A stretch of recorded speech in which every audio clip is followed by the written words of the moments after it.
இப்போ வந்து மேகதாதான விவகாரம் பெருசாக போயிட்டு இருக்கு, மும்மொழி கொள்கை பிரச்சனை போயிட்டு இருக்கு.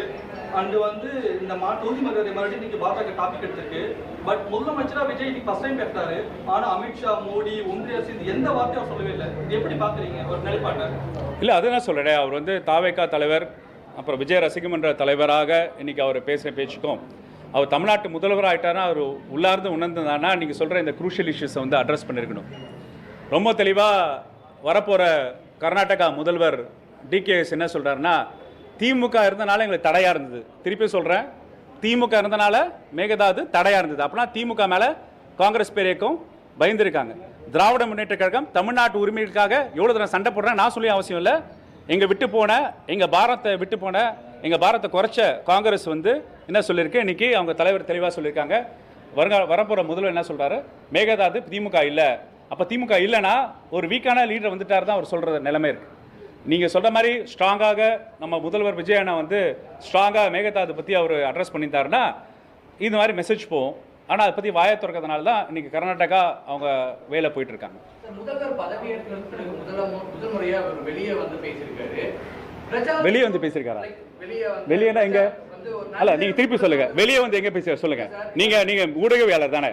வெளியே வந்து பேசுறதுக்கும் நீங்க வந்து ஸ்டேஜ் செட் பண்ற பேச வித்தியாசம் இருக்கா? இதுதான் வெளியே வந்து பேசுறது. நீங்க கேட்டு அட்டம் பண்ணிருக்கீங்களா? அவர் வெளியே பேசுமா அட்டம் பண்ணிருக்கீங்களா? என்ன என்ன வந்தது பதில் உங்களுக்கு? ரிப்ளை. அப்ப எப்படி வெளியே வந்து பேசல? ஆல்ரைட். பிரச்சாரத்தின் போது பேசும்போது சரி, இன்னைக்கு பேசும்போது சரி, அந்த ஒரு எந்தூசியாசம் இருந்துச்சு.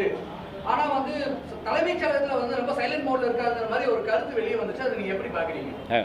ஒரு தமிழ்நாட்டு முதல்வர் அவரோட மூட் ஸ்விங்ஸ் தான் பார்த்து அட்ரஸ் பண்ற பேட்டி எனக்கு கிடையாதுங்க. அவர் என்ன மூடில் இருந்தார் நமக்கு தெரியாது.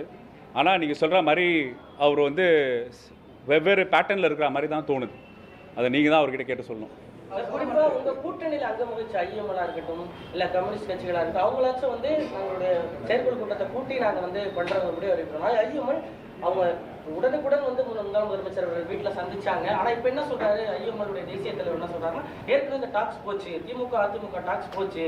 அதே மாதிரி குளத்தூர்ல முதலமைச்சர் முன்னாள் உங்களுக்கு ரொம்ப கிளியரா சொல்லிடுறாங்க, நாங்கள் எதிர்கட்சி தலைவராக உட்கார போகிறோம். திமுக எதிர்கட்சி ஃபர்ஸ்ட் ஸ்டேட்மெண்ட் நாங்கள் தான் விட்டோம். இதே அறிவியல் ஹெட் குவார்ட்டர்ஸில் நீங்கள் டாக்குமெண்ட் பண்ணியிருக்கீங்க. We will stay in opposition, lead of opposition declare பண்ணி அப்போசிஷன் உட்காந்துட்டோம். நீங்கள் இந்த பேக்ரவுண்டில் போச்சு, இது போச்சு, இந்த இன்ஃபர்மேஷன் போச்சுன்னா ஐஎம்எல்லோ விடுதலை சிறுத்தைகளோ எங்கள் கிட்டே இருக்கும்போது இதில் பற்றி பேசாமல் நீங்கள் ஆப்போசிட் கேம்பில் போயிட்டு பேசுறது தான் வியப்பாக இருக்குன்றேன். சார். இப்போ அதே மாதிரி